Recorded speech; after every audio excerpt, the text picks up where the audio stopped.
Assalamu alaikum wa rahmatullahi wa barakatuhu.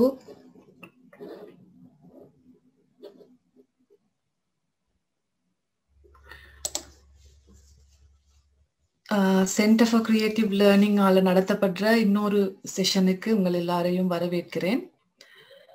இன்றைய எங்களோட session வந்து ரேசிங் இன்டெலிஜென்ட் சில்ட்ரன், அதாவது பிள்ளைகள் புத்திசாலிகளாக வளர்வதற்கான நாங்கள் என்ன செய்யலாம் என்பது பற்றியான நிகழ்ச்சி. இது வந்து எப்படி நடக்கும்னா, ஒரு 45 மினிட்ஸ் ஒரு ப்ரெசன்டேஷன். அதுல வந்து இது ஒரு பெரிய தலைப்பு உங்களுக்கு தெரிஞ்சிக்கும். அதுல ஒரு பகுதியை நாங்க இன்னைக்கு சுருக்கமாக உங்களுக்கு தர யோசிக்கிறோம்.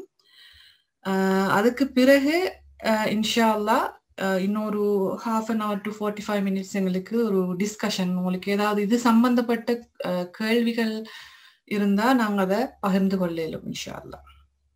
ஓகே, எல்லாருக்கும் கேக்குதுன்னு நினைச்சிருந்தேன். அப்படி உங்களுக்கு ஏதாவது வாய்ஸ் கிளியர் இல்லை அப்படின்னு சொன்னா நீங்க சாட் சைட்ல உள்ள சாட் பாக்ஸ்ல கமெண்ட் பண்ணலாம். ஓகே,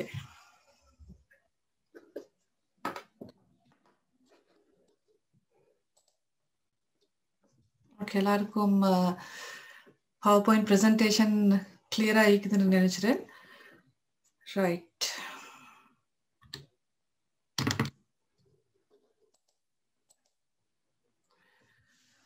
வாட் இஸ் இன்டெலிஜென்ஸ், அதாவது நுண்ணறிவு அல்லது புத்திசாலித்தனம் என்று சொல்லப்படுறது உண்மையாக என்ன? அப்ப அது சம்பந்தமா ஒரு சுருக்கமாக ஒரு அறிமுகத்தை எடுத்துக்கொண்டு நாங்க இந்த நிகழ்ச்சியில அடுத்த கட்டத்துக்கு போகலும்னு நினைச்சிறேன். பொதுவாக நாங்க கேள்விப்படுற ஐக்யூ, ஹை ஐக்யூ உள்ளாக்கள் அப்படின்னு சொல்லுவாங்க. அடுத்தது அகாடமிக்கலி, அதாவது கல்வி ரீதியாக அதிக மார்க்ஸ் எடுக்கிறார்கள், முன்னுக்கு இருக்கிறார்கள், எக்ஸலண்டா ரிசல்ட்ஸ் எடுக்கிறார்கள், இப்படி அவங்கள பத்தியும் நாங்க பேசுறத இன்டெலிஜென்ஸோட, அதாவது நுண்ணறிவோட சம்பந்தப்படுத்தி அவங்கள பத்தியும் பேசுறத நாங்க கேட்டுக்கிறோம். அதே நேரம் நாலேஜ், அறிவு ரீதியாக, அதாவது நிறைய புத்தகங்களை வாசித்து பாடசாலையில சரியாக பெர்ஃபார்மன்ஸ் இல்லாத ஆட்களும் நூல்களை வாசித்து அல்லது வேற வகையில அந்த அவங்களோட அறிவை எடுத்துக்கொண்டு அதன் மூலம் அது ஒரு இன்டெலிஜென்ஸ் உண்டு, அதாவது அது ஒரு நுண்ணறிவு உண்டு அறியப்படுறதையும் பார்க்கலாம். இதுல நான் சுருக்கமாக சொல்லணும்னா ஐக்யூ என்பது இந்த இன்டெலிஜென்ஸ், அதாவது நுண்ணறிவு, அதை வந்து டெஸ்ட் பண்ற ஒரு மெக்கானிசம் தான். அது வந்து இன்டெலிஜென்ட் கோஷன்ட் சொல்லுவாங்க. அது எப்படின்னா, அதுக்கு நிறைய டெஸ்ட்கள் இருக்குது. இப்ப ஐக்யூ டெஸ்ட் பண்ற உண்டு இல்லை, அது நிறைய டெவலப் பண்ணிக்கிறாங்க ஒரு விதமாக. அதுல எப்படி ஸ்கோர் பண்றன்றத வச்சு ஒருத்தர் ஐக்யூ நார்மலா அவரேஜா அவங்க சொல்லுவாங்க 90லேருந்து 115 உள்ளுக்குத்தான் ஐக்யூ நிறைய பேர்ட பெரும்பான்மையான ஆக்கடைக்கும். அது எக்ஸெப்ஷனல் ஆக்கட 140, 50, 60, 200 வரைக்கும் போகலும் உண்டு. இப்போ கொஞ்சம் குறைஞ்ச ஆக்கள் வந்து 70 அப்படி கீழுக்கு போவாங்க. அப்ப இதுதான் சம்பிரதாய முறையில இந்த நுண்ணறிவை அளக்குற அளவீடு ஐக்யூன்னு சொல்றது. அகாடமிக் எக்ஸலன்ஸ் சொல்றது எக்ஸாம்ஸ் அல்லது அது மாதிரியான இப்ப நேரடியாக கேள்வி கேட்கிற நேரம் பதில் சொல்றது, அதுல முன்னுக்கு போறது அல்லது அதுல காட்டுற திறமை தான் நாங்க வந்து அகாடமிக் எக்ஸலன்ஸ் சொல்லுவோம். அப்ப அகாடமிக் எக்ஸலன்ஸுக்கும் ஐக்யூக்கும் கட்டாயம் வித்தியாசம் இருக்கும். சில நேரம் ஐக்யூ கூடினாக்கள் அகாடமிக்கலி நல்லா பெர்ஃபார்ம் பண்ணாம ஐக்கலும். அதே மாதிரி இப்ப நாலேஜ் வார நேரம் அறிவு, அது வந்து கல்வி வேற அறிவு வேற, ரெண்டும். கல்வி ஸ்கூலுக்கு போய்த்து நாங்க ஒரு செட் ஆஃப் லெசன்ஸ் எடுத்து படிக்கிறது. அப்ப அறிவு வந்து சில நேரம் எதுவும் படிக்காத ஒரு ஆளுக்கும் பிராக்டிக்கல் விஷயங்களால அல்லது புத்தகங்களை வாசிச்சு வரக்கூடியது. இதுதான் இதில் உள்ள வித்தியாசம். இது சம்பந்தமாக பெரிய டீட்டெயிலுக்கு நான் போகல, என்னன்னா டைம் லிமிட்டட். அதுல இன்னும் நிறைய குழந்தைகளோட பிள்ளைகளோட சம்பந்தப்பட்ட விஷயங்கள் நாங்க கலந்துரையாட இருக்கிறதுனால நான் அதை அடுத்த இதுக்கு போறேன்.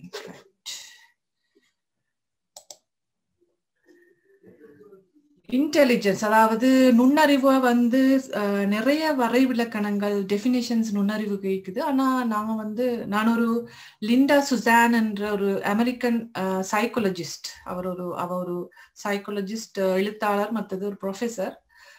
அவருடைய வரைவிலக்கணம் எனக்கு கொஞ்சம் நாங்க ஈஸியாக விளங்கிக் கொள்றதுக்கு ஏழுமாய்க்கின்றதுனால அதை நான் எடுத்தேன். Intelligence is a very general mental capability that among other things involves the ability. அதாவது மிக இன்டெலிஜென்ஸ், அது நுண்ணறிவுன்றது எல்லாருக்கும் மிக பொதுவாக இருக்கக்கூடிய ஒரு மனத்திறன். அதுல இவ்வாறான திறமைகள் அடங்கும். அதுல வந்து முதலாவது திறன் வந்து டு ரீசன், அதாவது ஒரு விஷயத்தை பகுத்து அறிந்து கொள்றது, பிரிச்சு அறியறதுக்கான இயலுமை. அதை நாங்க இன்டெலிஜென்ஸ் சொல்லுக்கு வரும். அடுத்தது டு பிளான், ஒரு விடயத்தை திட்டமிடுறது, அதற்கான திறன்.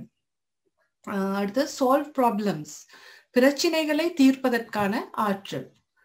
அடுத்தது திங்க் அப்டிராக்ட்லி, அதாவது வித்தியாசமான கோணத்துல யோசிக்கிறது, சிந்திக்கிறது, அது ஒரு இன்டெலெக்சுவல் இதுக்குள்ள வரக்கூடிய ஒரு திறன்.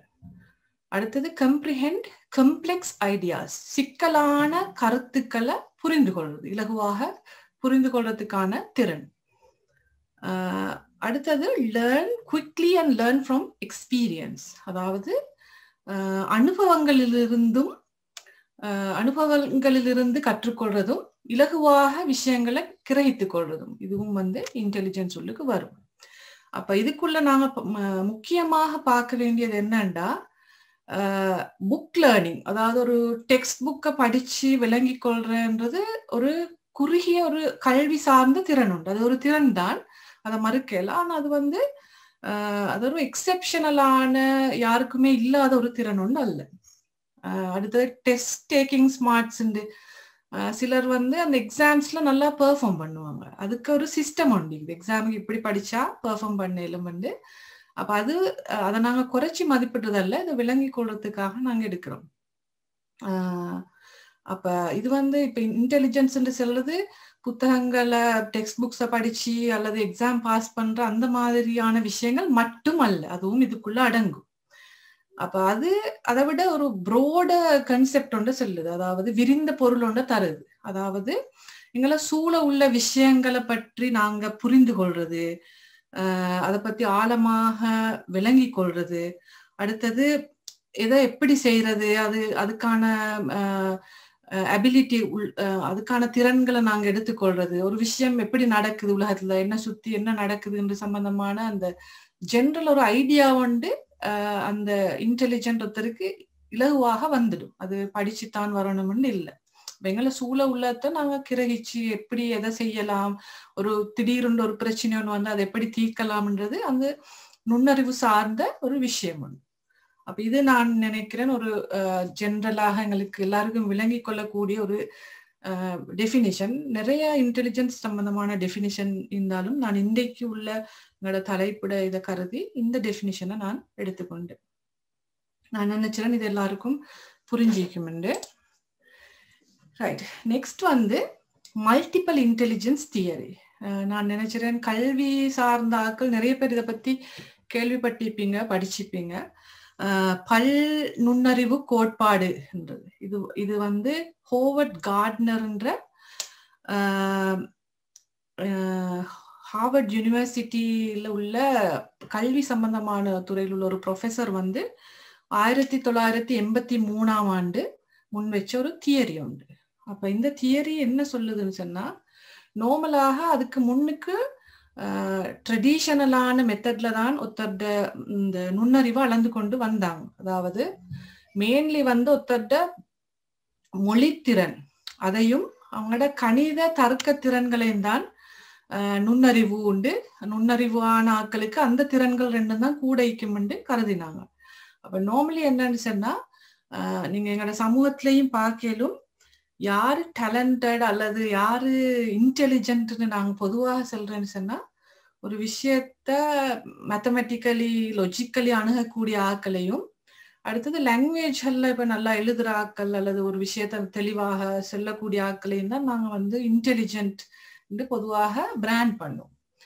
அப்ப ஹோவர்ட் கார்ட்னர் முன் வச்ச தியரி படி அவர் 8 வகையான இன்டெலிஜென்ஸ் அளிக்குது எல்லாருக்கும். இது ஒருத்தருக்கு ஒவ்வொரு லெவல்ல ஈக்கலும். ஆனா இதுல சில இன்டெலிஜென்ஸ் வந்து கூடுதலான டொமினண்டாக ஆதிக்கம் செலுத்துறதாக ஒவ்வொரு மனிதன்ல மேய்க்கும்ண்டு சொன்னாரு. இந்த தியரிக்கு நிறைய கிரிட்டிசிசம்ஸும் மேய்க்குது, எதிர்கருத்துகள் இதுல வித்தியாசம். ஆனா இது முக்கியமாக கல்வித்துறையில இந்த தியரி வந்து பயன்படுத்தப்படுற ஒரு தியரி. அதால நான் இதை உங்களுக்கு அறிமுகம் செய்ய நினைச்சேன். இத பத்தி நாங்க டீட்டெயிலாக படிச்சா நல்லா இருக்கும். அது இன்னொரு சந்தர்ப்பத்துல நாங்க இந்த மல்டிபிள் இன்டெலிஜென்ஸ் தியரி இதை எப்படி நாங்க ஐடென்டிஃபை பண்ற, அப்ப அந்த ஒவ்வொரு இன்டெலிஜென்ஸ் உள்ள ஆட்களுக்கான எப்படி லேர்னிங் ப்ராசஸ் நடக்கும்ன்றதை நாங்க பார்க்கலும். இது வந்து சிறுவர்களுக்கு மட்டுமல்ல பெரிய ஆட்களுக்கும் பயன்படக்கூடிய ஒரு தியரி. அந்த வகையில் இதை நான் சுருக்கமாக சொல்றேன்னு சொன்னா, இதுல நீங்க படத்துல பார்க்கலும் லிங்குவிஸ்டிக் இன்டெலிஜென்ஸ், மொழி சார்ந்த நுண்ணறிவு. இவங்க வந்து வேர்ட்ஸ், இப்ப இவங்க எல்லாம் பேசுற அந்த சரியான சொற்களை பயன்படுத்தி அவங்களை எக்ஸ்பிரஸ் பண்ணுவாங்க, எழுதுவாங்க. இவங்க தான் லிங்குவிஸ்டிக், அடுத்தது வேர்ட் ஸ்மார்ட்ன்னு சொல்லுவாங்க, மொழி ரீதியான நுண்ணறிவு வாய்ந்தவர்கள். அடுத்தது லாஜிக்கல் மேத்தமெட்டிக்கல், அது உங்களுக்கு தெரியும், எல்லா விஷயத்தையும் லாஜிக்கலா பாக்குறாக்கள், தர்க்க ரீதியா பாக்குறாக்கள், உலகத்தை அப்படித்தான் அவங்க புரிஞ்சு கொள்வாங்க. அந்த தன்மை சில ஆக்கள்கிட்ட கூடுதலாக ஈக்கும். அதே நேரம் அடுத்து ஸ்பேஷியல் இன்டெலிஜென்ஸ்ன்னு ஒன்று இருக்குது, அதாவது இடம் சார்ந்த நுண்ணறிவு. இவங்களுக்கு வந்து எப்படின்னு சொன்னா, அந்த ஒரு விஷயத்த ஒரு சார்ட்ல போடுற நேரம் அல்லது ஒரு மேப் கொண்ட ரீட் பண்ற நேரம் அப்படி உலகத்தை வந்து அவங்க அப்படி பார்ப்பாங்க. அந்த ஆக்களுக்கு தான் நாங்க வந்து ஸ்பேஷியல் இன்டெலிஜென்டான ஆக்கள் என்று சொல்லுவோம். அதே நேரம் பொடிலி அல்லது கினஸ்டட்டிக் இன்டெலிஜென்ட், அதாவது உடல் அல்லது தொடுகை ரீதியான நுண்ணறிவுன்ற ஒரு விஷயம். இப்ப இவங்க ஏதாவது விளங்கி கொள்றேன்னா அவங்களோட பொடியில இருந்து அதை எக்ஸ்பிரஸ் பண்ணி அப்படித்தான் விளங்கி கொள்வது ஈஸியா இருக்கும் அவங்களுக்கு. அந்த நுண்ணறிவு அவங்கள்ட்ட அதிகமாக ஈக்கும். இப்ப இது நான் டீட்டெயிலுக்கு போகல, மேலோட்டமாக நான் சொல்லிக் கொண்டு போறேன்.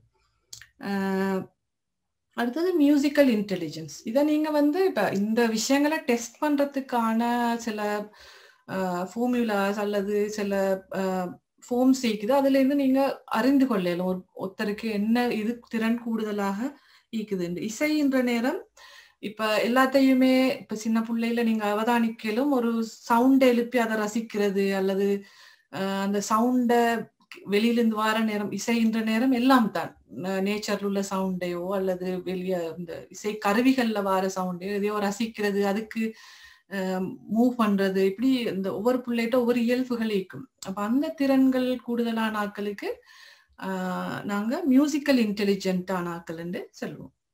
அதே நேரம் இன்டர்பர்சனல் இன்டெலிஜென்ஸ். இன்டர்பர்சனல் என்ற நேரம் சில ஆட்களுக்கு அந்த மற்றவர்களோட உறவாடுற அந்த திறனிக்கும், குயிக்லி அவங்க மற்றவங்களோட பேத்து சேர்ந்து கொள்வாங்க, அவங்களோட பேசுறதுக்கு, சரியான முறையில் அவங்களோட பழகுறதுக்கு, அதுவும் ஒரு வகையான இன்டெலிஜென்ஸ். அப்ப அதுக்கு நாங்க இன்டர்பர்சனல் அல்லது மற்றவர்களோட உறவாடுற இன்டெலிஜென்ஸ்ன்னு சொல்லுவோம். அடுத்தது இன்ட்ரா பர்சனல். இன்ட்ரான்னு சொல்ற நேரம் எங்கள் உள்ளுக்கு. இப்ப சில ஆட்களுக்கு வந்து அது செல்ஃப் ஸ்மார்ட்ன்னு சொல்லுவோம் நாங்க. தன்னை அறிகிறது, தண்ட உணர்ச்சிகள் என்ன, தண்ட பலவீனங்கள் என்னன்னு தன்னை பத்தி கூடுதலாக தெரிஞ்சுக்கிறது, உள்ளுக்கு போய்த்து விளங்குறதுக்கு தனியா உட்கார்ந்து சிந்திக்கக்கூடிய ஆட்கள் தான் அந்த இன்ட்ரா பர்சனல் என்று சொல்லுவாங்க. அடுத்தது நேச்சுரலிஸ்ட் இன்டெலிஜென்ஸ். அவங்களுக்கு இயற்கையில் உள்ள, உதாரணத்துக்கு சூரியன் உதிக்கிறது, அந்த கோள்கள் அல்லது பறவைகள், மிருகங்கள், எங்களை சுத்தி உள்ள சம்பந்தமான ஒரு அறிவுண்டு, அது சம்பந்தமான அதீதமான ஈடுபாடு அதுகள் இருக்கும். அது வந்து நாங்க நேச்சுரலிஸ்டிக் இன்டெலிஜென்ஸ். ஹோவர்ட் கார்ட்னர் வந்து 8 வகையான இன்டெலிஜென்ஸ் சொன்னாலும் அதற்கு பிறகு அதுக்கு இன்னொரு இன்டெலிஜென்ஸையும் சேர்த்திக்கிறாங்க, எக்ஸிஸ்டென்ஷியல் சொல்லி. எக்ஸிஸ்டென்ஷியல் சொன்னா இன்டெலிஜென்ஸ் சொல்ற நேரம் அது 9வதாக சேர்த்திக்கிறாங்க பிறகு. அது எப்படின்னு சொன்னா, நான் எங்கிருந்து வந்தேன், எனது வாழ்க்கை எப்படி இருக்குது இந்த உலகத்துல, நான் எங்க போகிறேன், அப்படி யோசிக்கக்கூடிய அந்த வகையான இன்டெலிஜென்ஸ். இப்ப இது ஒவ்வொன்றும் ஒவ்வொருத்தர்கிட்ட கூடுதலாக இருக்கிறத நாங்க காணலும். அப்ப அதுதான் எங்களோட 9 வகையான இன்டெலிஜென்ஸ். சுருக்கமாக சொல்றேன்.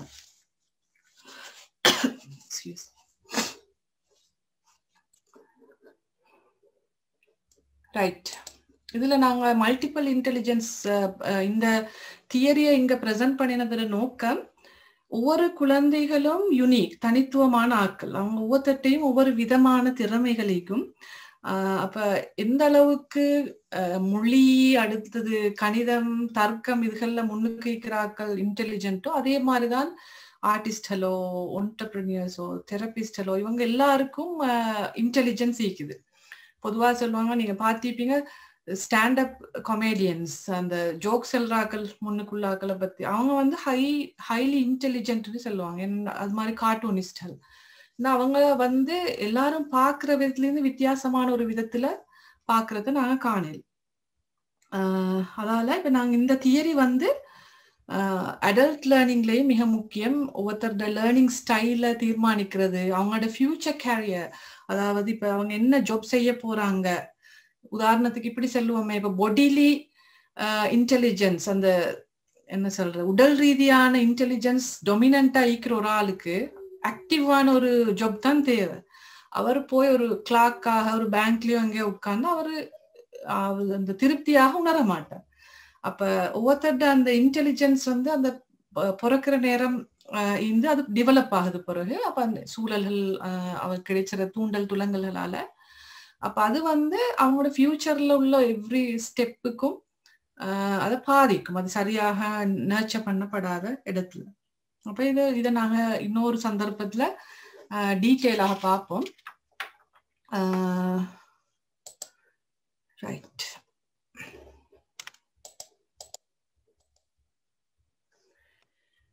ரைட். அடுத்தது வந்து இன்டெலிஜென்ஸ் சம்பந்தமான ஒரு பெரிய, இப்ப எங்களோட பிள்ளைகள் வர நேரம் எல்லா பெற்றோருக்கும் அல்லது எல்லா தாய்மார் தந்தையருக்கும் எங்களோட குழந்தைகள் இன்டெலிஜென்ட், அவங்க மற்றவங்களை விட அறிவு ரீதியாக முன்னுக்குன்னு சொல்றதுல ஒரு சந்தோஷம் இருக்குது. நாங்க அப்படித்தான் பார்ப்போம், எங்களோட பிள்ளைகள் தான் ஸ்பெஷலான பிள்ளைகள்.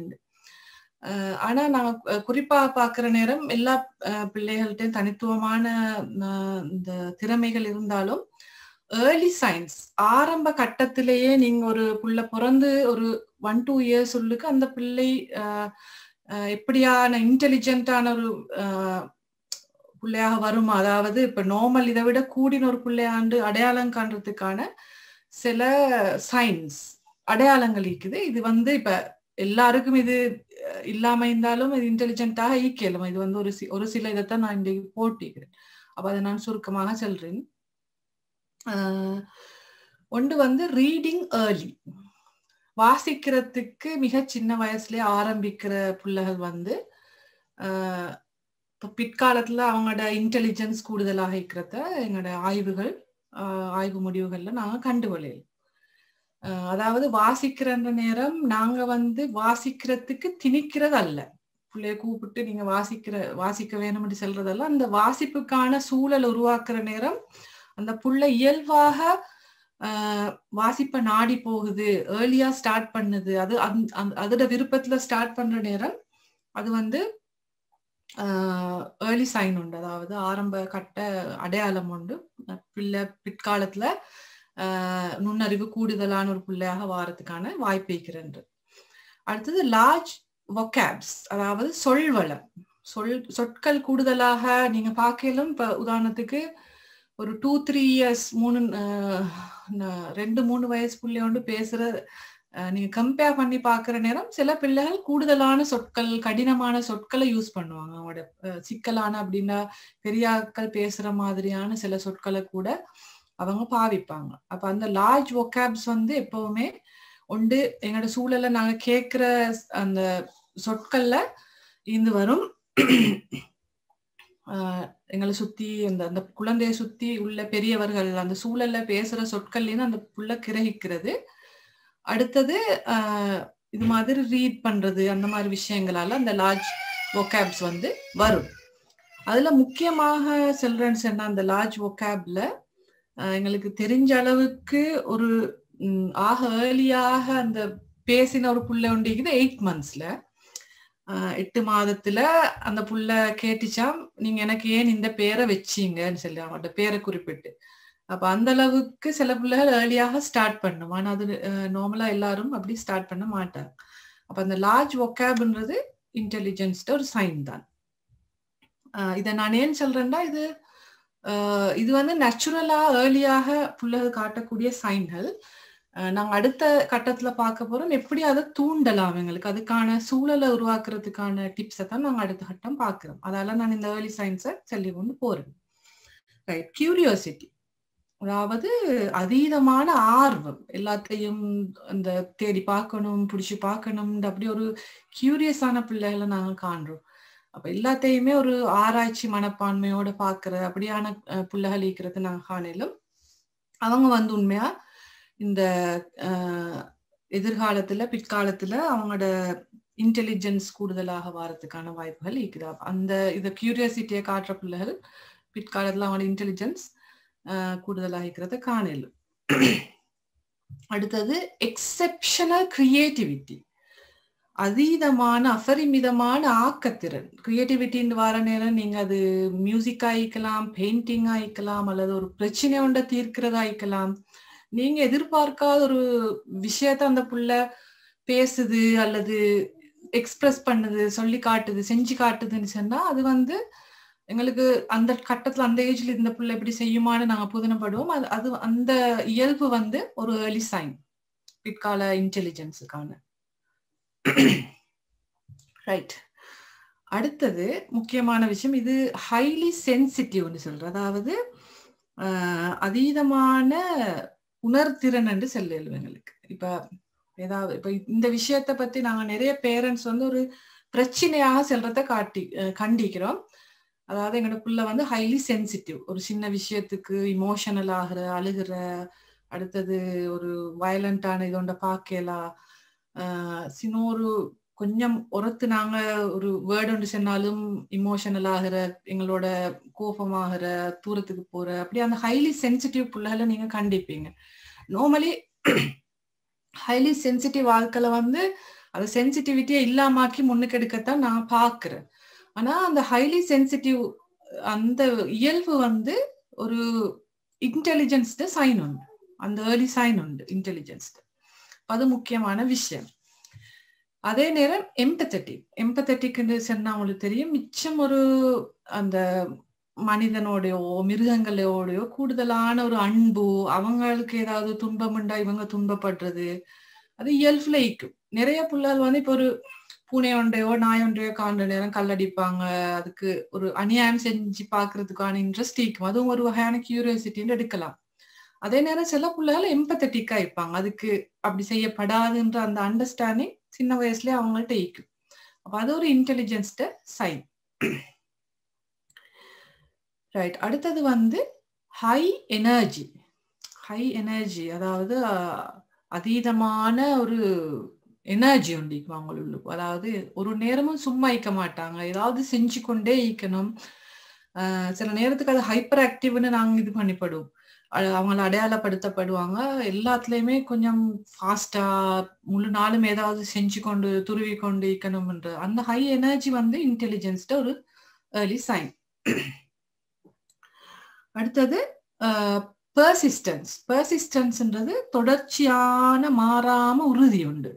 ஒரு விஷயம் தேவைன்னா அது எப்படி சரி பெர்சிஸ்டண்டா இருந்து அந்த உறுதியாக இருந்து அதை பெற்றுக்கொள்ற ஆற்றல் வந்து அந்த பிள்ளைகள்கிட்ட இருக்கும். அது வந்து ஒரு இன்டெலிஜென்ஸ்ட ஏர்லி சைன் ஒன்றுதான்.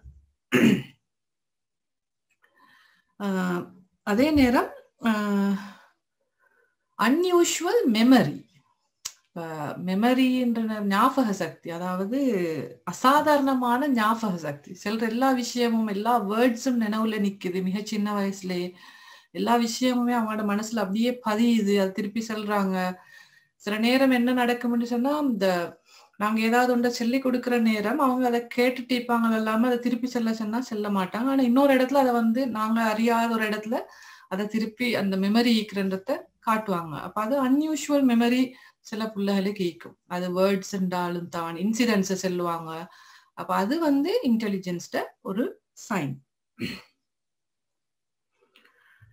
ரைட், அடுத்தது பெர்ஃபெக்ஷனிசம். இதுக்கான தமிழ் வேர்ட் பரிபூரணத்தை நோக்கி பயணிக்கிறேன்னு சொல்லும். பெர்ஃபெக்ஷனிசம் எல்லாமே மிகச்சரியா ஈக்கிற வரைக்கும் திருப்திப்பட்டுல. உதாரணத்துக்கு ஒரு சித்திரம் வரைகிறேன்னு வைங்களே, இந்த சித்திரத்துல எல்லாம் சரியா வரணும், ஒரு நுனி மடங்க கூடாது, மடங்கினா அதை வச்சுட்டு இன்னொரு தாள் எடுப்பாங்க. அப்படி இல்லாம ஒரு வேலையை செய்யற நேரம் அவங்களுக்கு திருப்தி வராது. ஒரு எழுத்து எழுதினா அது சரியா வரும் வரைக்கும் திருப்பி திருப்பி திருப்பி செய்வாங்க. இதுதான் பெர்ஃபெக்ஷனிசம். அது வரைக்கும் அவங்கள திருப்தி படுத்த இயலாம். நீங்களே சொன்னாலும் அவங்க திருப்திப்பட மாட்டாங்க. இதுவும் ஒரு ஏர்லி சைன். ரைட். அடுத்தது பிக்கிங் இமோஷன்ஸ். அதாவது முகத்தை பார்த்து அவங்களுக்கு தெரியும். இப்ப சில நேரம் பெரிய அடால்ட்ஸுக்கே விளங்காது. நீங்க வந்து சேட் ஆயிக்கிறீங்களா, இப்ப ஹஸ்பண்ட் ஒய்ஃபுக்குள்ள ஒருத்தர் சேட் ஆயிக்கிறது மத்த ஆளுக்கு விளங்காது. ஆனா அந்த பிள்ளைக்கு விளங்கும். ஏன் நீங்க இப்படி இருக்கிறீங்க, ஏன் கோபம் ஆயிக்கிறீங்கன்னு அந்த முகத்தில் உள்ள அந்த உணர்ச்சியை வந்து ரீட் பண்ண வாசிக்க இயலுமாயிக்கும். டக்குன்னு இமோஷன்ஸ் அந்த இடத்துல என்ன ஈக்குதுண்டா, அது வந்து பேரண்ட்ஸ்ல மட்டுமல்ல, தன்னை சுத்தி உள்ள ஆக்கள்கிட்ட இமோஷன்ஸையும் குவிக்லி எடுத்துக்கொள்ளும். அது இப்படித்தானு சொல்லி அவங்களுக்கு ஒரு ஐடியா வந்துடும். அதுவும் வந்து early sign of intelligence. Right. அது அல்லாம இன்னும் நிறைய இதுல ஈக்குது. இப்ப நீங்க யோசிச்சு பாக்குற நேரம் உங்களோட குழந்தைகளுக்கு இதுல சில விஷயங்களோ பல விஷயங்கள் ஈக்கலும். பொதுவாக சொல்லுவாங்க இந்த லெஸ் ஸ்லீப், தூக்கம் குறைவான பிள்ளைகளும் வந்து அதுவும் ஒரு இன்டெலிஜென்ஸ் சைன் உண்டு. நாங்க தூக்கம் பிள்ளைகளை தூங்க வைக்கணும். ஆனா அந்த சில பிள்ளைகளுக்கு தூங்குறது கஷ்டமாயிக்கும். லேட் நைட் வரைக்கும் முழிச்சுறதுக்கு விருப்பமாயிக்கும், ஏர்லியா எழும்புவாங்க. அது வந்து சின்ன மந்த் கணக்குல இருந்தே அவங்க ஸ்டார்ட் பண்ணுவாங்க. அது வந்து ஒரு இன்டெலிஜென்ஸ் டிசைன் சில ரீசர்ச் ஃபைண்டிங்ஸ் இருக்குது. அதே நேரம் மைல்ஸ்டோன்ஸ் இருக்கும் தான். உதாரணத்துக்கு குழந்தை தவழ்றதுக்கு நடக்கிறதுக்கு அப்படியே மைல்ஸ்டோன்ஸ் ஒரு ஏஜ் உங்களோட அந்த சார்ட் ஒன்று எல்லாம் தந்திப்பாங்க. ஒரு நாட்டுல ஒரு விதமா ஆயிக்கும். அந்த சார்ட்டை வந்து அவங்க முந்தி செய்யறாங்கன்னு சொன்னா அந்த மைல்ஸ்டோனுக்கு முன்னு அதுவும் ஒரு ஏர்லி சைன் ஆஃப் இன்டெலிஜென்ஸ். சில பிள்ளைகள் தவழ்றது நேரத்தோட செய்வாங்க, சில பிள்ளைகள் எலும்பி நடக்கிறது நேரத்தோட செய்வாங்க, பேசுறது ஏர்லியா செய்வாங்க. அதெல்லாம் early signs of intelligence. Right. இந்த எதுவுமே உங்களோட பிள்ளைகிட்ட இல்லாட்டியும் கூட எங்களோட சூழல்ல இது சம்பந்தமாக சூழலை அதுக்காக தயார்படுத்தி வைக்கிற நேரம் அந்த வகையான ஒரு இன்டெலிஜென்டான ஒரு குழந்தையாக அந்த குழந்தை வாரத்துக்கு நாங்க ஹெல்ப் பண்ணலாம். அதைத்தான் நாங்க இந்த இதுல மெயினாக பாக்குறதுக்கு யோசிக்கிறது. Right. Tips to boost intelligence, இதான் எங்களோட மெயின் விஷயம். இதுல வந்து நாங்க முக்கியமாக பாக்குற இதுல நிறைய டிப்ஸ் இருக்குது. அதை நாங்க டீட்டெயிலாக கதைக்கணும். அதுல நான் முக்கியமான கொஞ்சத்தை தான் எடுத்துக்கிறேன் இன்றைக்கு டிஸ்கஸ் பண்றதுக்கு. அதுல இருந்து நாங்க இன்ஷா அல்லாஹ் அடுத்த இதுக்கு போவோம். ரைட்.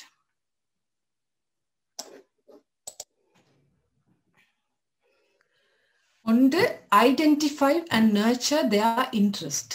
பிள்ளைட விருப்பம் அதை வந்து நீங்க தெரிந்து கொண்டு அதுக்கேற்ப அவங்கள போஷிக்கணும், அதுக்கான என்வாயர்மெண்ட்டை கொடுக்கணும். இப்போ அதை நாங்க எப்படி ஐடென்டிஃபை பண்றோம்? இப்போ உங்களோட குழந்தைகள்ல பாக்குற நேரம் அவங்க ஒவ்வொருத்தையும் தனிப்பட்ட விருப்பங்கள் இருக்கும். அது சில நேரம் உங்கள்கிட்ட இல்லாம இருக்கும், அல்லது உங்களை கண்டு வரலாம், எதுவும் ஈக்கலும் இல்லாது சிப்ளிங்ஸ் பிரதர்ஸ் சிஸ்டர்ஸை கண்டு கூட அது வரையலும்.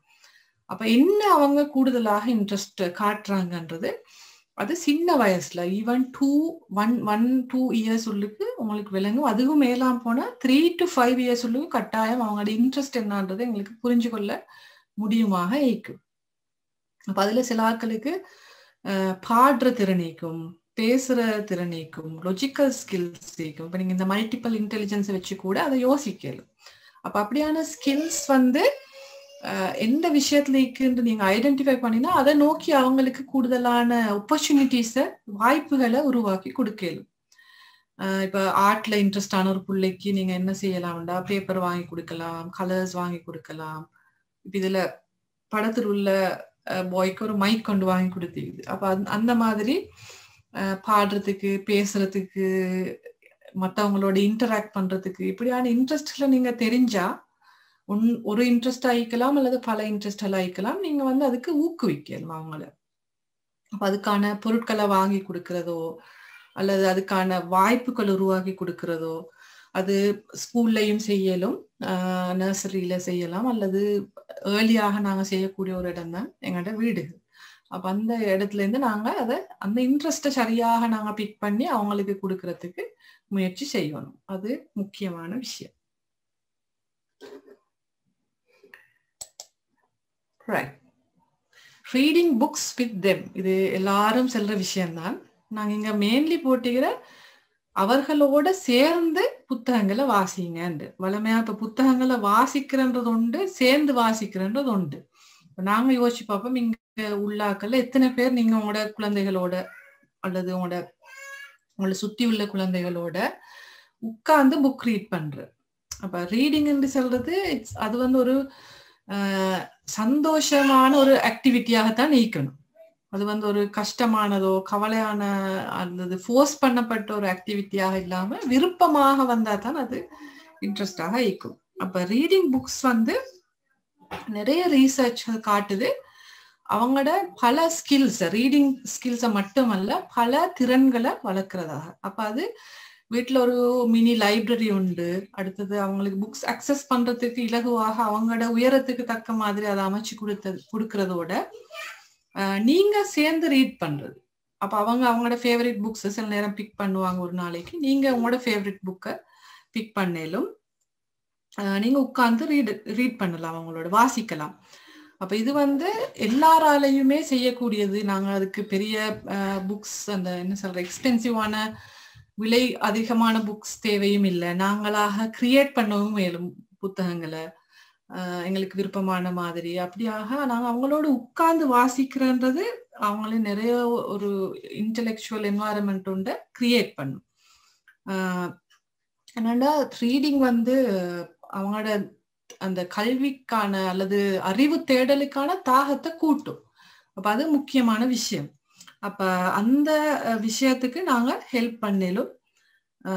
அதே நேரம் நீங்க ரீட் பண்ற நேரம் ஜஸ்ட் அது புக்கை நீங்க ரீட் பண்ற அந்த குழந்தை கேட்டுக்கொண்டிருக்கிற நிலையில இருந்து மாறி சில நேரம் நீங்க இடங்கள்ல நிப்பாட்டி அவங்கள்ட்ட அத படங்களை காட்டி அதை பத்தி சிரிச்சு அதுல உள்ள சவுண்டை நீங்க இமிட்டேட் பண்ணி அப்படி ரீட் பண்ற நேரம் அது இன்டராக்டிவ் ரீடிங் ஆகிக்கும்.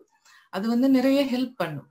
ஜஸ்ட் அதை ரீட் பண்ணி அவங்க கேட்டுட்டு போறதை விட அந்த வேர்டு அவங்களுக்கு சரியாக போகணும்ன்றது இம்பார்ட்டன்ட் இல்லை. ஆனா அந்த ரீடிங்ன்ற ஆக்டிவிட்டி அந்த ப்ரொசஸ் ஊடாக அந்த புள்ள நிறைய விஷயங்களை அறிஞ்சு கொள்ளும். பிற்காலத்துல நிறைய ரீட் பண்ற ஆக்கள் அவங்களோட ரீடிங் ஏர்லியா ஸ்டார்ட் பண்ணின ஆக்கள் தான். அப்ப ரீட் பண்றதுக்கு எந்த ஏஜ் நீங்க சூட்டபிள்னு கேட்டா 2-3 monthsல இருந்து ஸ்டார்ட் பண்ணலாம். அது சில நேரம் சில ஆக்களுக்கு இது இந்த அளவுக்கு சின்ன பிள்ளைக்கு என்னத்துக்குன்னு யோசிக்கலாம். ஆனா 2-3 yearsல இருந்து என்னன்னா அவங்களுக்கு என்வாயரன்மெண்ட்ல உள்ள எல்லாத்தையும் அந்த சின்ன பருவத்திலேயே அவங்க கிரகிச்சு கொண்டுதான் நிற்பாங்க. ஒரே ஒரு விஷயம் அவங்களுக்கு வெளியே அதை எக்ஸ்பிரஸ் பண்ணலான்றது. அதால நாங்க எவ்வளவோ இன்புட் கொடுக்குறோமோ எவ்வளவு நாங்க அதோட சேர்ந்து ரீட் பண்றோமோ அந்த அளவுக்கு ஒரு டெவலப்மெண்ட் எங்களுக்கு காணல.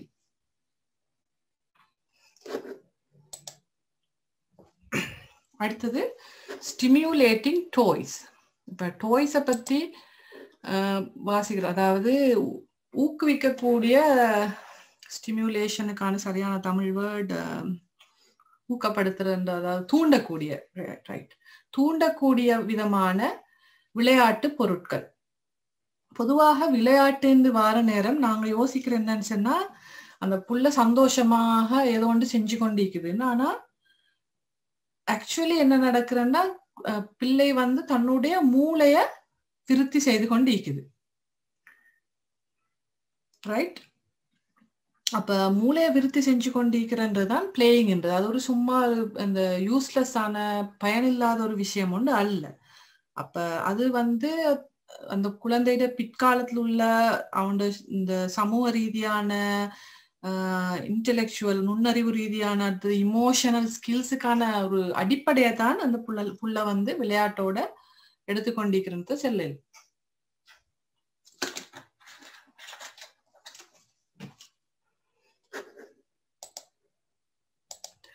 ரைட். இதுல நாங்க டாய்ஸ்ன்ற விஷயம் வர நேரம் நிறைய இப்ப டாய்ஸ் நீங்க ஒரு டோய் கடை ஒன்றுக்கு விளையாட்டு பொருள் கடை ஒன்றுக்கு போனா விளங்கும் என்னென்ன வகையான விளையாட்டு பொருட்கள் இருக்குதுன்னு. அப்ப எங்களுக்கு அந்த குழந்தைகளுக்கான அவங்களோட ஏஜ்க்கு பொருத்தமான விளையாட்டு பொருட்கள் எப்படி தெரிவு செய்யறன்ற ஒரு பிரச்சனை ஒன்று இருக்குது. ஆனா நாங்க என்ன யோசிக்கிறேன்னு சொன்னா, இந்த விளையாட்டு பொருட்களுக்கான இதொண்டு இல்லை அப்படின்னா, அந்த நீங்க அது விலை உயர்ந்ததாக இருக்க வேண்டிய அவசியமே இல்லை. அதாவது ஸ்டிமுலேட்டிங் டாய்ஸ், அவங்களோட மூளை வளர்ச்சியை தூண்டக்கூடிய விளையாட்டு பொருட்கள் எதுவுமே விலை உயர்ந்தவை அல்ல. அது முக்கியமான விஷயம். அது எங்களை சுத்தி உள்ள பொருட்கள்ல இருந்து அந்த விளையாட்டு பொருட்களை நாங்க உருவாக்கிடுறோம். ஒன்று இப்ப எக்ஸ்பென்சிவா கடையில விற்கிற நிறைய விளையாட்டு பொருட்கள் குழந்தைகளோட ஆக்கத்திறனை தூண்டாம அதை பிற்படுத்துற விதமாகத்தான் அமைக்கப்பட்டிருக்கிறத நான் பார்க்கல. உதாரணத்துக்கு இப்ப வுடன் பிளாக்ஸ், மரத்தாலான இந்த பிளாக்ஸிக்கு தானே, அது குழந்தையோட அறிவு வளர்ச்சிக்கு மிக தேவையான, அதை ஸ்டிமுலேட் பண்ணக்கூடிய ஒரு விளையாட்டு பொருள். அது மாதிரி இப்ப கிச்சன்ல உள்ள நிறைய ஐட்டங்கள் இது, அதாவது பொட்ஸ், பேன்ஸ், இந்த மாதிரி விஷயங்கள் எல்லாம் பிள்ளைகளோட அந்த நுண்ணறிவு திறனை வளர்க்கறதுக்கு உதவுற. இப்ப நாங்க டாய்ஸ் வாங்குற நேரம் பேசிக் டாய்ஸ் சரியான அவங்களுக்கு யூஸ் ஆயிக்கும். அதை கொண்டு ஏதாவது ஒன்று செய்ய முடியுமா இருக்கிறது. ஆல்ரெடி எல்லாம் செட் பண்ணிக்கிற டாய் அது ஒரு காட்சி பொருள் தான். நீங்க பார்க்கலும் பிள்ளைகளும் அதை ஒரு ஃபியூ டேஸ் விளையாடுவாங்க, அது பிறகு அது எங்கேயோ இருக்கும். அப்படி இல்லை. உதாரணத்துக்கு நீங்க வாங்க நேரம் ஒன்று வாங்கலாம், அவங்களோட சைஸுக்கு ஏற்ற realistic toys, kitchen utensils, plastic அல்ல, அதை ரியலா நாங்க யூஸ் பண்ற மாதிரில சின்னது. ஓஎஸ் எங்களோட கிச்சன் உள்ளத்துல யூஸ் பண்ணாத சின்னதுகளையும் கொடுக்கலாம். கரண்டினாலும் அப்படித்தான். அதே நேரம் வேற டாய்ஸ் நேரம் இப்போ உதாரணத்துக்கு ப்ரூம், தும்புக்கட்டையோ அல்லது அதை அள்ளுறதோ, அதெல்லாம் அந்த இன்ட்ரெஸ்டிங்கான டாய்கள். எங்களை சுத்தி உள்ள பொருட்கள். இப்ப நாங்க உங்களுக்கு தெரியும், சின்ன பருவத்துல எங்களை சுத்தி டயர் உருட்டி விளையாடிப்போம். அடுத்தது என்ன சொல்ற, அந்த பிளே ஹவுஸ், குஞ்சூடு விளையாடுற சில இந்த சிரட்டைகளை வச்சு சில இதுகள் செஞ்சுப்போம். இந்த மாதிரியான டாய்கள் தான் பிள்ளைகளோட நுண்ணறிவை கூடுதலாக விருத்தி செய்யறது. ரைட்.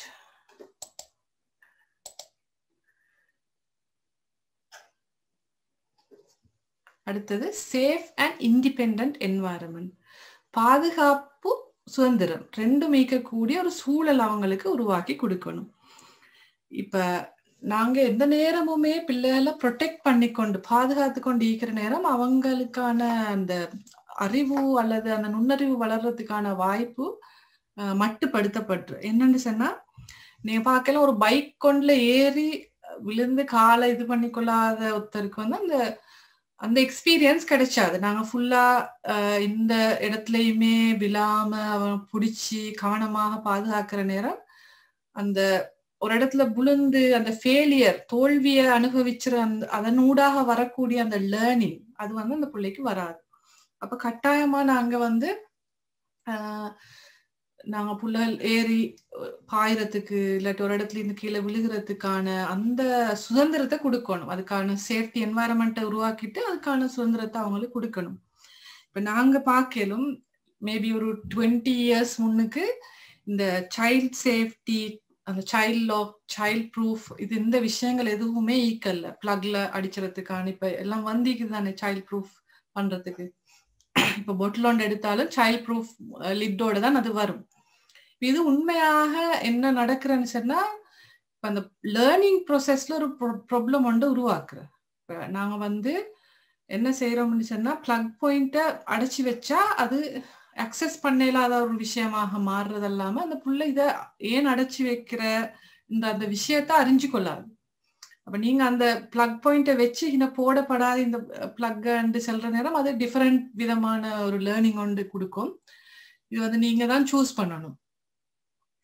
நீங்க அதை எப்படி, இப்ப இது ஒரு எல்லாருக்குமான பொதுவான இது எனக்கு சொல்லலாம். ஆனா இப்ப அந்த என்வாயரன்மெண்ட் இப்ப நாங்க மிச்சம் கவனமாக மிச்சம் ப்ரொடெக்டிவான ஒரு என்வாயரன்மெண்ட் உள்ளுக்கு எங்களோட பிள்ளைகள் இப்ப வளர்க்குறோம்னு நினைச்சது நாங்க கடந்த காலங்களை பத்தி யோசிக்கிற நேரம். அப்ப குழந்தைய இண்டிபெண்டா சுதந்திரமாக விடுற நேரம் தான் அது சில ஸ்கில்ஸ் வளரும். இல்லாட்டி அது வளராது, அதுக்கான அவகாசம் கிடைச்சாது. அப்ப அதுக்கான ஒரு உடனடியா ஒரு புள்ள விழுந்தோடனே உடனே போயிட்டு நாங்க தூக்குறதல்ல, அதுக்கு எழும்புறதுக்கான அந்த அவகாசத்தை கொடுத்தா தான் அந்த லேர்னிங் ப்ராசஸ் வரும். அதுல இருந்து அது ப்ராப்ளம் சால்வ் பண்ணி வெளியே வரும். இப்ப நாங்க எல்லாத்தையும் அவசரமாக செஞ்சு கொடுக்கறதுனால உண்மையா நாங்க ஒரு விதமான அநியாயத்தை தான் அந்த பிள்ளைக்கு செய்யறோம்.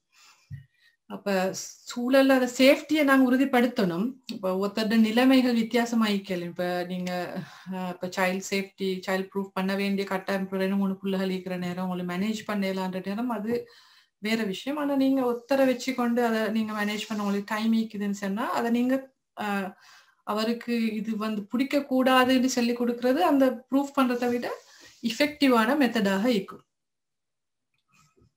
ரைட். அடுத்த விஷயம் இன்வால்வ் தெம் இன் டிஸ்கஷன்ஸ். இப்ப ஃபேமிலியில இந்த கலந்துரையாடல்கள் நடக்கிறதான இது பேரண்ட்ஸுக்கு இடையில நடக்கும், இல்லாட்டி பெரிய பிள்ளைகளுக்கு இடையில நடக்கிற நேரம் சின்னாக்கள் என்ன நடக்கிறேன்னு சொன்னா அவங்க ஃபுல்லி இக்னோர்ட். அவங்க எங்க இருக்கிறேன்னு தெரியா, இல்லாட்டி அவங்க பேச பார்த்தா அதை நாங்க அடக்கிடுவோம். அப்ப அவங்கள டிஸ்கஷன்ஸ்ல இன்வால்வ் பண்றது, அவங்களோட கருத்துக்களை கேட்கறது, அவங்களோட ஐடியாஸ் ஒரு விஷயத்துல கேட்கறது அவங்களோட இன்டெலிஜென்ஸை கூட்டும். உதாரணத்துக்கு நீங்க வீட்டுக்கு என்ன கலர் பெயிண்ட் பண்ணினா நல்லம்ன்றது அவங்களோட 3-year-old டாட்டர் கிட்டையும் கேட்கலும், 15-year-old டாட்டர் கிட்டையும் சன்னு கிட்டையும் கேட்கலும்.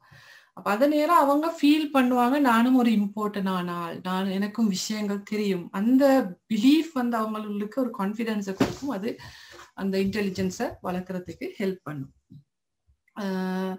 அப்ப நாங்க அந்த டிஸ்கஷன்ஸ் நேரம் பேசுற விஷயங்கள் இருக்குது. அப்ப அந்த சொற்கள் அவங்க அதெல்லாம் லேர்ன் பண்ணுவாங்க, எப்படி ஹேண்டில் பண்ற. அப்ப டிஸ்கஷன்ஸ் நேரம் மேபி இப்ப ஒன்லி அடல்ட்ஸ் வரக்கூடிய சில விஷயங்கள் அவங்களோட முன்னுக்கு நாங்க பேசுற பொருத்தம் இல்லை, அது எங்களுக்கு தெரியும்.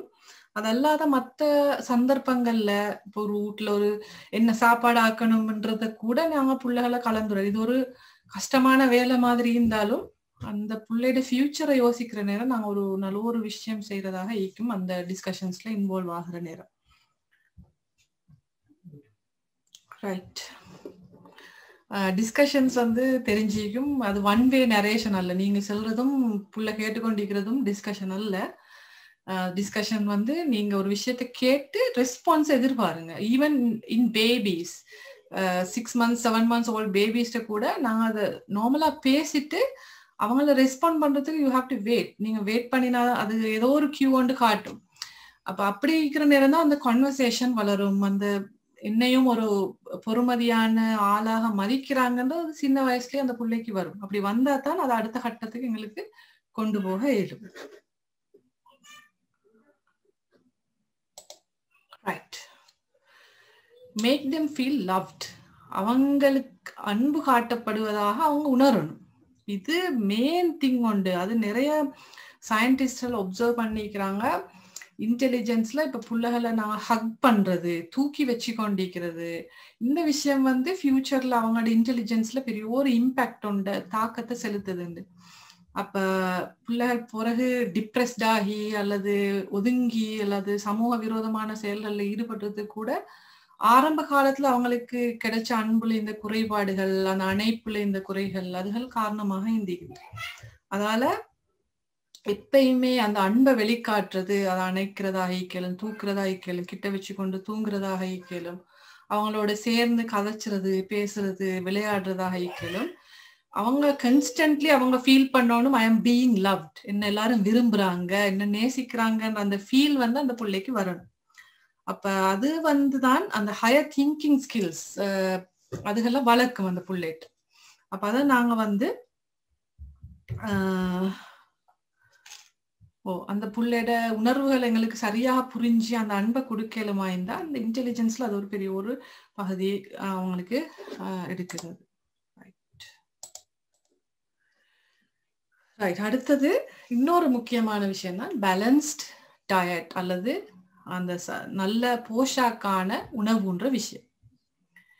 ரைட். இந்த போஷாக்கான உணவு வார நேரம் இன்றைக்கு இந்த பேபி ஃபுட்னு தனியா ஒரு இண்டஸ்ட்ரி ஒன்று இருக்குது. பிள்ளைகளுக்கான சாப்பாடுகள் தயாரிக்கிறதுக்கு அது ஒவ்வொரு விதமான யோகட் இருக்குது, ஒவ்வொரு விதமான ஜூஸ் ஈக்குது, அப்படி எல்லா லேபலுக்கு கீழேயும் இது ஈக்குது, எல்லா நாடுகள்லயும் ஈக்குது. அப்ப இது உண்மையா எங்களோட குழந்தைகளுக்கு இது சரியாக ஈக்குமான்றது ஒரு டவுட் தான். ஏன்னா நிறைய சாப்பாடுகள்ல அந்த சுகர், சீனி கலந்திக்குது, அது மறைமுகமாக அல்லது நேரடியாக கலந்திக்குது. சீனியில் உள்ள பிரச்சனை என்னன்னு சொன்னா, பிள்ளைகள் எல்லாரும் ஸ்வீட் விருப்பம் தானே, அது அவங்களோட அட்டென்ஷன் ஸ்பேனை குறைச்சும். அதாவது ஒரு விஷயத்த அவதானிக்கிற அல்லது அதன் நேரம், அந்த காலத்தை அவங்க குறைச்சும். அவங்க அட்டென்ஷன் ஸ்பேன் குறையிற நேரம் கிரகித்தல் குறையும். அப்ப இந்த விஷயம் எனக்கு இடையில நீங்க சில பார்ட்டிசிபென்ட்ஸ் ஹேண்ட் ரேஸ் பண்றீங்க. இன்ஷா அல்லாஹ் நாங்க இது முடிஞ்சதுக்கு அப்புறம் நீங்க இதை நோட் பண்ணி வைங்க, இதை பத்தி டிஸ்கஸ் பண்ணுவோம். இப்ப எனக்கு மிடில் பண்றதுக்கு எல்லாம் வைக்குது. Right, okay. அப்ப பேலன்ஸ் ஃபுட் இம்பார்ட்டன்ட் என்னன்னு சொன்னா, எந்த வகையான ஃபுட் நாங்க எந்த வயசு பிள்ளைக்கு கொடுக்கணும்ன்றது இம்பார்ட்டன் ஆயிக்கணும். அதுல சுகர் இன்டேக் எவ்வளவு குறைச்சலுமோ அவ்வளவுக்கு நல்லது. ஏன்னா சுகர் ஒரு அடிக்டிவ் இது உண்டு. அதை நாங்க தொடர்ந்து எடுக்கிற நேரம் அதே தின்னணும் மாதிரி வரும். அது பெரியாக்களுக்கு தான் சின்னாக்களுக்கு தான். நீங்க அத சுகர்ட இதை வேறையா நாங்க பார்க்கலாம். அது இட்ஸ் வெரி டேஞ்சரஸ் ஒரு இது உண்டு. அது எல்லா சாமான்களையும் இன்றைக்கு கலந்திக்குது. ஒயிட் பாய்சன் என்று கூட அதை சொல்லுவாங்க ஹெல்த் இதுல. அப்ப அது நாங்க ப்ராப்பர் நியூட்ரிஷன் எங்க ஸ்டார்ட் பண்ணணும்னா, ஆக்சுவலி நாங்க பிரெக்னன்ட் ஆகிக்கிற டைமே அது ஸ்டார்ட் பண்ணணும். அதுல நாங்க இன்டேக் பண்ற ஃபுட்ல இருந்து பிள்ளையோட மூளை வளர்ச்சி அஃபெக்ட் பண்ணும். அப்ப ஹை புரோட்டீனான சாமான்கள்ல ஃபிஷ், எக்ஸ், இது மாதிரி சிக்கன் இதுகளை கொடுக்கறது, அடுத்தது தேவையான கார்போஹைட்ரேட் இதுகள் கொடுக்கறது, இப்படியான விஷயங்களை நாங்க கூடுதலாக கவனமாக இருக்கணும். அவங்களுக்கு இப்ப லீஃபி வெஜிடபிள்ஸ் அதெல்லாம் ஏர்லி டைம்ல இன்ட்ரடியூஸ் பண்றது, அவங்களுக்கு இப்ப விருப்பமானதை தான் இந்த நேரம் கொடுக்கறேன் இல்லாம தேவையானதுகளை கொடுக்கறதுக்கு பழக்கணும். சுகர்ன்றது உண்மையா ஒரு பழக்கம் தான். நாங்க அது சுகர் இல்லாம நேரத்தோட பழக்கினோம்னு சொன்னா அது ஒரு லைஃப் ஸ்டைலா வந்துடும். அப்ப சுகர்ன்றது நாங்க சின்னத்துல அது பிள்ளைகளுக்கு பழக்கிற ஒரு விஷயம் தான். அதை எலுமெண்டா தவிர்த்து கொள்றது நல்ல விஷயம்.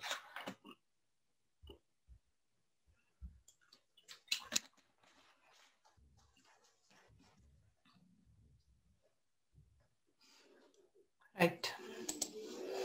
அடுத்தது அதே விஷயத்துல நான் இன்னொன்று சொல்றேன்னா, இந்த டயட் கொடுத்து நாங்க மெயின்லி அந்த சின்ன பிள்ளைகளா இருக்கக்குள்ள யோசிக்கிற அவங்களுக்கு கொஞ்சம் அந்த பிளம் அந்த கொளுத்தாக்களாக சபியான ஆக்களா ஆக்கணும், அப்படி இல்லை. அவன் ஹெல்த்தியா இருந்தா ஓகே. அதெல்லாம அவங்களோட வெயிட் இவ்வளோ எல்லாம் கூடணும் இப்படி கம்பேர் பண்ணி அப்படி யோசிக்க தேவையே இல்லை. அது சில நேரம் பிறகு காலத்துல வேற நோய்கள் இல்லாட்டி ஒபிசிட்டி மாதிரி விஷயங்களுக்கு இட்டு செல்லும். இதுல ஹெல்த் கேர் ப்ரொஃபஷனல் இதை இன்னும் நல்லா என்னை விட எக்ஸ்பிளைன் பண்ணுவாங்கன்னு நினைக்கிறேன்.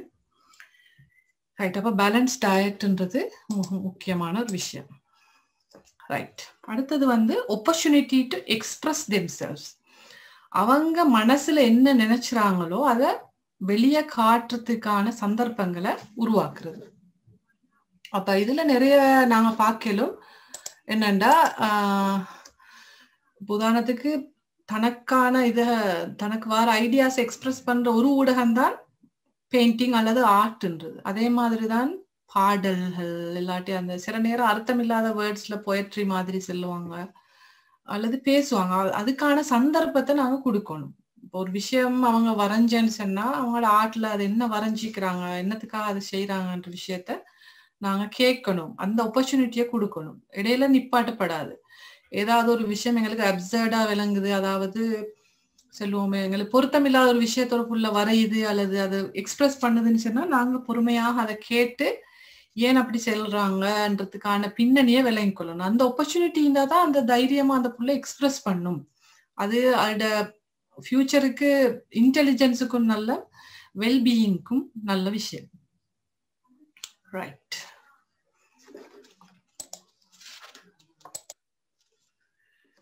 Nothing to do time. அது என்ன நத்திங் டு டூ டைம்? அதாவது ஒன்றுமே செய்யாம இருக்கிறது. இது கிரியேட்டிவிட்டியில சொல்லுவாங்க. நாங்களும் கூட அடல்ட்ஸும் கூட எதுவுமே செய்யாத ஒரு டைம் ஒன்று ஈக்கணும்.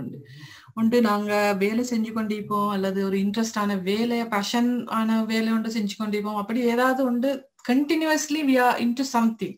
எங்க உலகம் அப்படித்தான், ஏதோ ஒரு வேலை மாத்தி மாத்தி. அதே மாதிரிதான் பிள்ளைகளும் மீப்பாங்க. நாங்க மார்னிங் ஒரு ஷெட்யூல் எல்லாம் வச்சுப்போம், இப்படித்தான் செய்யணும், ஆளுக்கு அடுத்தது இப்படி இப்படி இப்படி. அந்த அந்த டே வந்து அவங்களுக்கு ஃபில்ட் ஆயிக்கும். அப்படி இல்லாம ஃபுல்லால் போர்ட் ஆகிறதுக்கு, எதுவுமே செய்யறதுக்கு இன்ட்ரெஸ்ட் இல்லாம இருக்கிறதுக்கான ஒரு டைமை கொடுக்கணும்.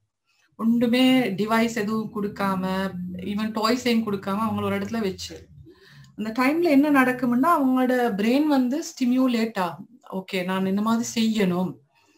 அது வந்து கிரியேட்டிவிட்டி, அந்த இன்டெலிஜென்ஸ் அது அதிகரிக்கிறதுக்கு ஹெல்ப் பண்ணும். அப்ப நத்திங் டு டூ டைம், எதுவுமே செய்யாத ஒரு டைம் வந்து பிள்ளைக்கு தேவை. அப்ப அது குவைட்டா ஒரு இடத்துல இருந்து திங்க் பண்றதுக்கு அந்த மாதிரி பழகும். இது ஸ்டார்ட்ல சில நேரத்துக்கு கஷ்டமாயிருக்கும், ஆனா அது போக போக அட்லீஸ்ட் ஒரு நாளைக்கு 1/2 an hour 15 minutes 20 minutes நாங்க இந்த நத்திங் டு டூ டைமை கொடுக்கலும். அதுவும் ஜூலியா ரொபின்சன் ஒரு எஜுகேஷன் ரிலேட்டட் ரீசர்ச்சர் ஒன்று தான் இந்த விஷயத்த ரிசர்ச் ஒன்று செஞ்சுக்கிற. இவங்களை வந்து அந்த நத்திங் டு டூ டைமால அவங்களோட கிரியேட்டிவிட்டி கூடுது, அவங்க ஃபியூச்சர் லைஃப் ஒன்றுக்கு ப்ரிப்பேர் ஆகுறாங்கன்ற விஷயத்த அவர் சொல்லிக்கிறார். அப்ப அது குவைட் ரிஃப்ளெக்ஷனுக்கான, அமைதியாக சிந்திக்கக்கூடிய ஒரு டைம். அது எல்லா மனிதர்களுக்கும் ஆஸ் அடல்ட்ஸ் எங்களுக்கும் தேவை. அதை நாங்க இந்த பருவத்திலிருந்தே நாங்க ட்ரெயின் பண்ணேன். Right, okay. பிரேசிங் வித் கோஷன், பாராட்டுங்க, ஆனா அதுக்கு ஒரு எச்சரிக்கையோடு. அது என்ன நான் என்ன சொல்றேன்னா, நார்மலா எல்லாருக்கும் தெரியும் குழந்தைகளை பாராட்டணும், அவங்கள என்கரேஜ் பண்ணணும், அவங்க நல்லா செய்யறாங்கன்னு நாங்க இந்த நேரம் அவங்கள உற்சாகப்படுத்தணும்ன்றது எங்களுக்கு தெரியும். நாங்க இங்க பிரேசிங் வித் கோஷன் என்று போட்டது சில நேரம் கூடுதலாக நாங்க பாராட்டுறது அவங்கள டேமேஜ் பண்ணும். அது இம்பார்ட்டன்டான ஒரு விஷயம். அதை நாங்க நிறைய நேரம் எடுத்துக்கொள்ள மாட்டோம்.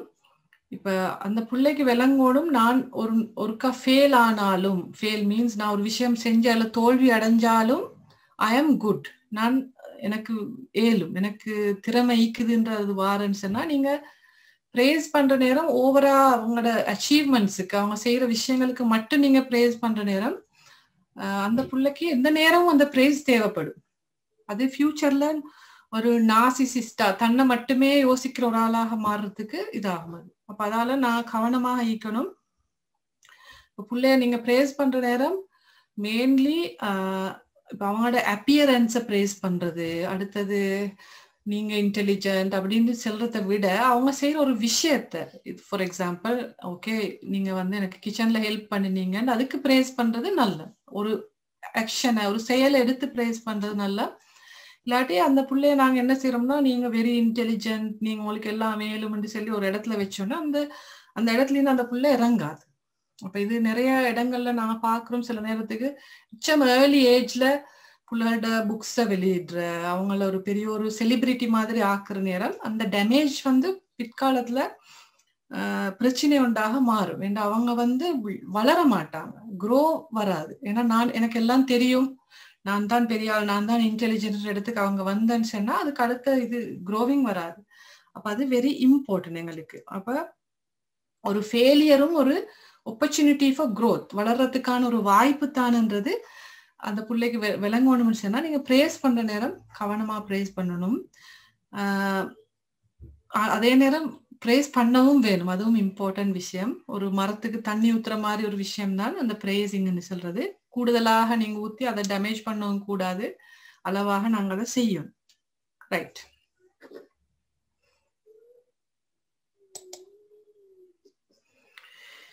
Believe they are smart.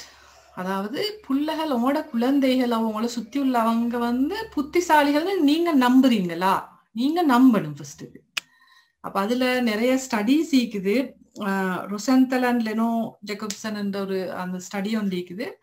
அதுல அவங்க 1968ல ஒரு கிளாஸ் ரூம் எடுத்து எலிமெண்டரி கிளாஸ் ஒன்ல சொல்லிக்கிறாங்க. கொஞ்சம் பிள்ளைகளை ரண்டமா செலக்ட் பண்ணி டீச்சர்ஸ்ட சொல்லிக்கிற இந்த பிள்ளைகள் கொஞ்சம் கூடுதலான இன்டெலிஜென்ஸ். உண்மையா அவங்க அப்படி இல்லை, எந்த மெஷரும் எடுக்கல.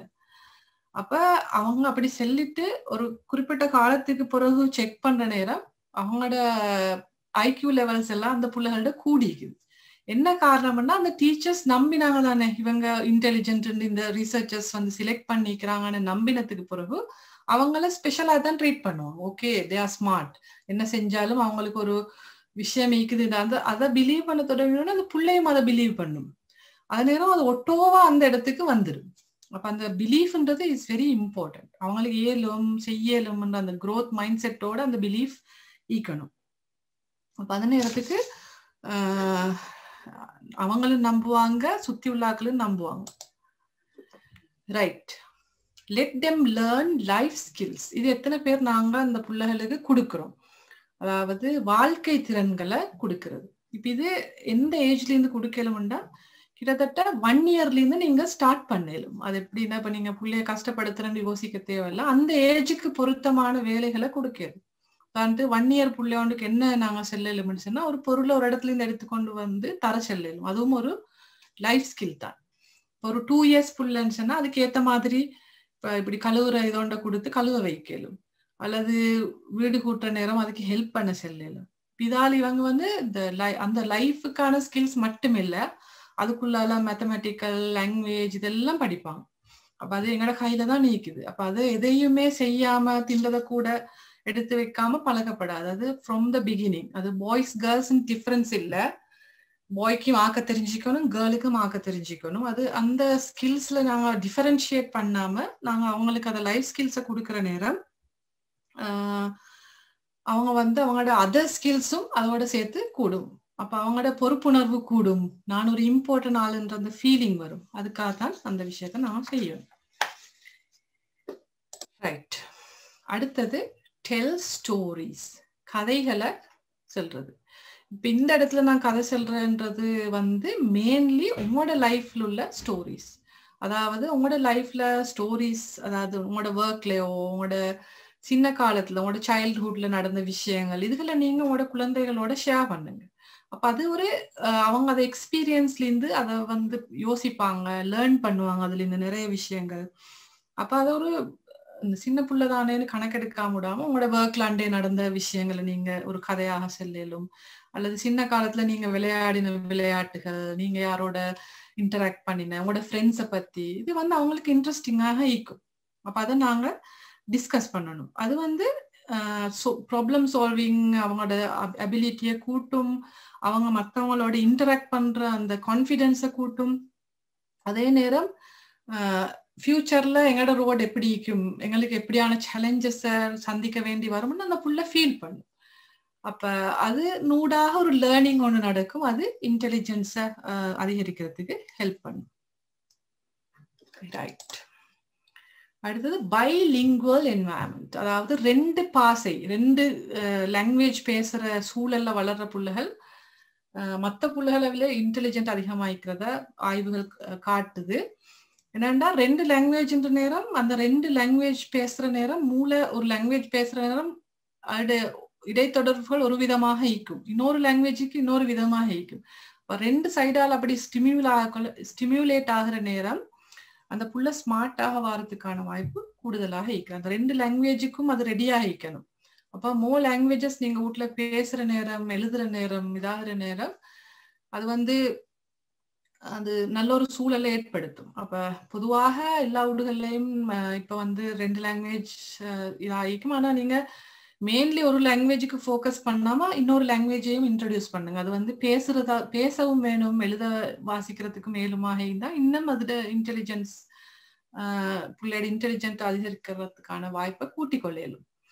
அப்ப பைலிங்குவல் என்று வர நேரம் அவங்களோட த்ரூ அவுட் லைஃப், இப்ப அது அடல்ட்ஸுக்கும் பொருந்தும். ஒரு லாங்குவேஜ் இல்லாம 2-3 லாங்குவேஜ் எங்களுக்கு படிக்க இயலுமாயிருந்தா, அட்லீஸ்ட் பேசுறதுக்கு நார்மலா இது பண்றது கான்வர்சேஷனுக்காவது அது வந்து எங்களோட அந்த மூளையோட இடைத்தொடர்புகளை கூட்டி எங்களை ஆக்டிவாக வச்சு மூளைய யோசிக்கிறது அது மாதிரி விஷயங்களுக்கு.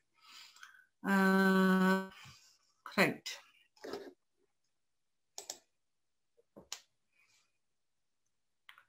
Screen time into interactive time.